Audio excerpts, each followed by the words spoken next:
धक्कादायक बातमी समोर येते। पश्चिम बंगालमध्ये ट्रेनचा भीषण अपघात झालेला आहे। कांचनजंगा एक्सप्रेसला मालगाडीची धडक बसलेली आहे, तर मदत आणि बचाव कार्य या ठिकाणी सुरू आहे।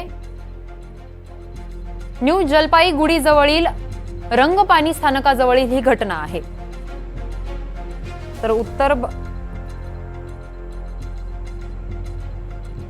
पश्चिम बंगालमध्ये हा ट्रेनचा भीषण अपघात झालेला आहे। कांचनजंगा एक्सप्रेसचा मालगाडीची धडक बसलेली आहे, तर मदत कार्य आणि बचाव कार्य या ठिकाणी सुरू आहे।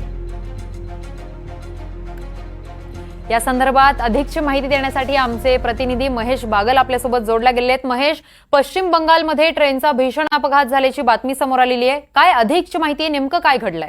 नक्कीच पश्चिम बंगालमध्ये एक मोठा ट्रेन अपघात समोर आलेला आहे। सियालदाह कडून कंचनगंगा एक्सप्रेस ही जी ट्रेन होती ती रंगापानी आणि निजबाडी या दरम्यान या एक्सप्रेसचा अपघात झालेला आहे। डिरेल झालेली होती ही ट्रेन आणि या ट्रेनचे काही डबे हे रेल्वे रुळावरून खाली उतरलेले आहेत।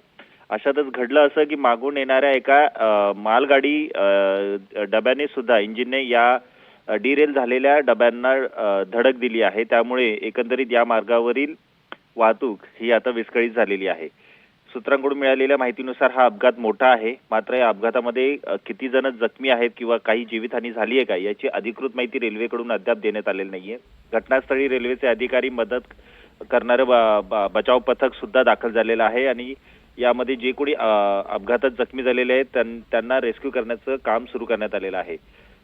कंचनगंगा एक्सप्रेस ही रंगापानी आणि निजबाडी या स्थानकादरम्यान दुर्घटनाग्रस्त झालेली आहे आणि खरं तर ही ट्रेन जिथून सुटली होती त्या रेल्वे स्थानकावरून 1 तास उशिरा निघालेली होती आणि कंचनगंगाचे एक्सप्रेसचे काही डबे हे रुळावरून खाली उतरलेले असल्यामुळे या मार्गावरची वाहतूक ही बंद झालेली आहे।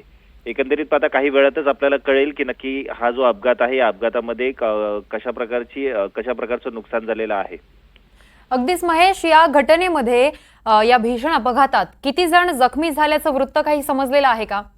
आतापर्यंत जी माहिती मिळाली आहे त्यामध्ये 4 जण यामध्ये जखमी झालेले आहेत। खरं तर ही घटना घडल्यानंतर तात्काळ जे इतर प्रवासी होते त्यांनी डब्याच्या बाहेर येऊन जखमींना मदत करण्यास सुरुवात केलेली होती आणि त्यानंतर बचाव कार्य जे आहे ते या ठिकाणी सुरू करण्यात आलेलं आपल्याला पाहायला मिळतंय।